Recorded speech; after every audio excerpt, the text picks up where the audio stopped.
there, Robert John Hadfield here again from Audiomover and making another album video.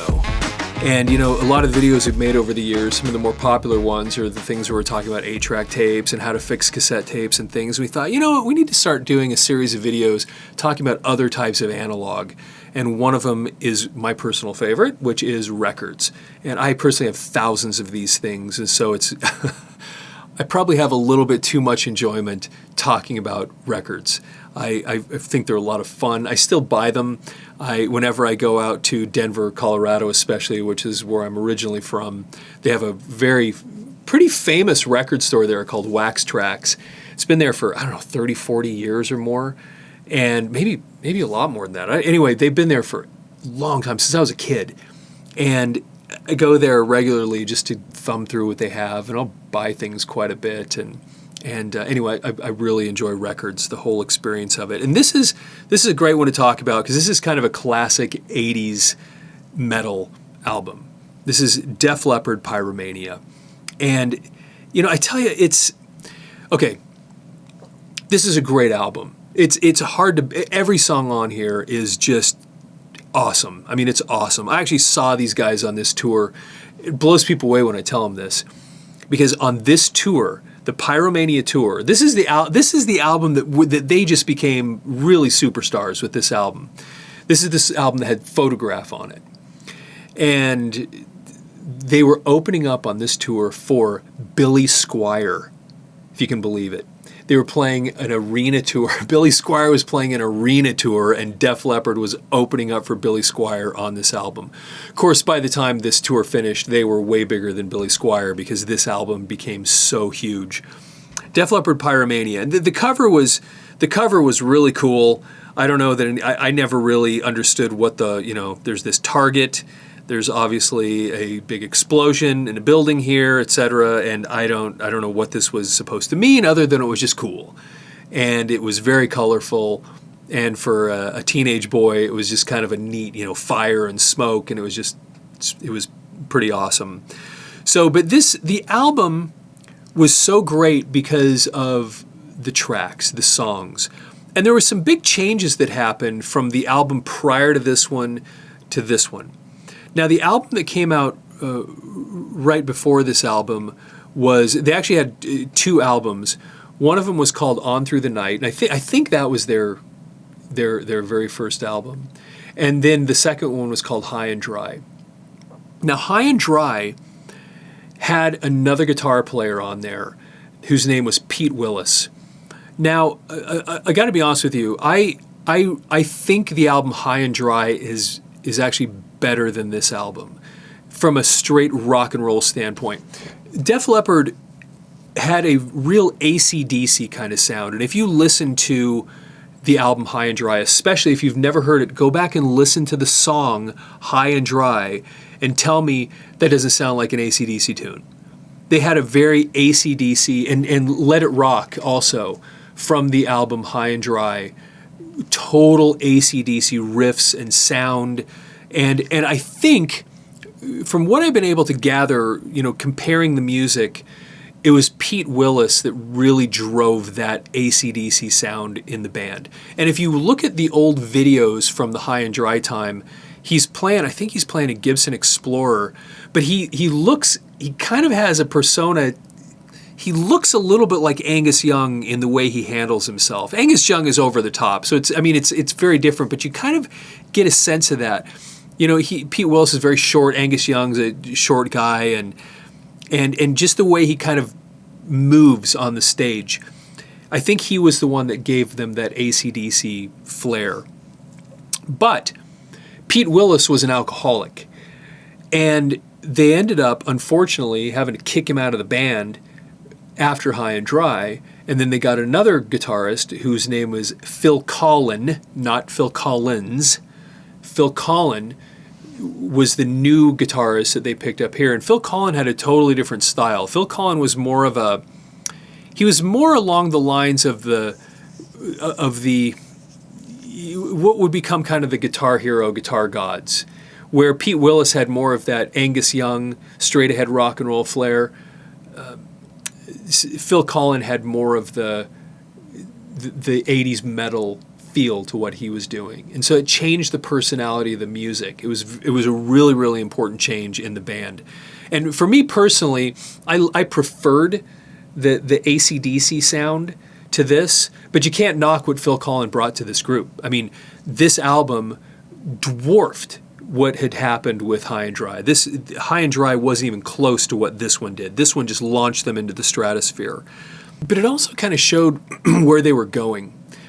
This album, in my opinion, was starting to lean on kind of overproduced. Where they had been really stripped down, kind of that AC/DC sound on the album prior to this one, on High and Dry. This one, you could see that they were moving into that big production kind of sound, and that was driven by the guy that produced this album, which was Robert John Mutt Lange, and so people just know him as Mutt Lange. And Mutt Lange, he had, and it's hard to. Even though I have my personal preferences and I like the more AC/DC stripped sound that they had on albums like High and Dry, on the album High and Dry, you can't knock what Mutt Lange did on this album, because this thing ended up just launching them into the stratosphere. I mean, they became kind of a household name because of this album, and the production that he did on this thing, once again, I mean, it worked. And of course, Mutt Lange was no stranger to success. The guy was amazing. And when you start looking at his track record, I mean, he's even worked with people as recently as Lady Gaga and Maroon 5. And, he produced Highway to Hell, AC/DC's Highway to Hell. He produced Back in Black. He produced For Those About to Rock. I mean, those, for me, are like the three great AC/DC albums. And you just start going down the list of other people. He worked with Shania Twain, and produced all of her stuff for a while. And I remember a friend of mine played a Shania Twain song for me back in the 90s, and it had this kind of Def Leppard sound to it. And once again, this was all Mutt Lange who produced this thing, and then he just helped launch them into the stratosphere. And he also produced the album after this one, which was even bigger than this album, like a lot bigger than this album was, which is hard to believe, because this was I think sold a couple million records, where the next album, Hysteria, I think sold over 10 million. I mean, it's crazy, went multi-platinum. So anyway, let's flip this over and take a look at the images here.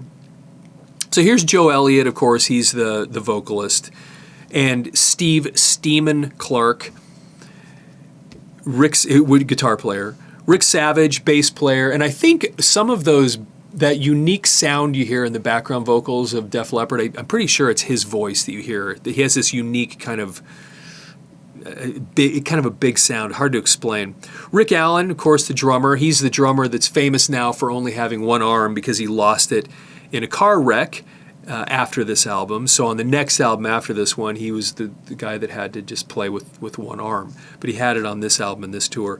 And then Phil Collen, here's the guitarist that replaced Pete Willis, and kind of brought that additional kind of 80s rock sound to the band. And he's no slouch. I mean, the guy's a great player. One of the few pictures you'll see of him with long hair here too, because he cut his hair really, really short, and he's kind of had it all that way ever since. And usually plays without a shirt almost all the time. And the guy's in great shape. So what do you say? But Steve Steeman Clark passed away, I think, back in the 90s. He had substance abuse problems as well. And so neither one of the original guitarists is in the band now. So we have Phil Collen, and the other guitar player is Dio's old guitar player, Vivian Campbell. He's playing in Def Leppard. And, interestingly, he's been in Def Leppard longer than these other guys were at this point, because he's been in there so long. But then let's go through these songs. I mean, these were such great tunes, and the production was so fantastic as far as what these songs called for. Rock. And this was really hard rock. I mean, even though it was produced kind of with once again, this big production quality that kind of left that AC/DC world a little bit, these were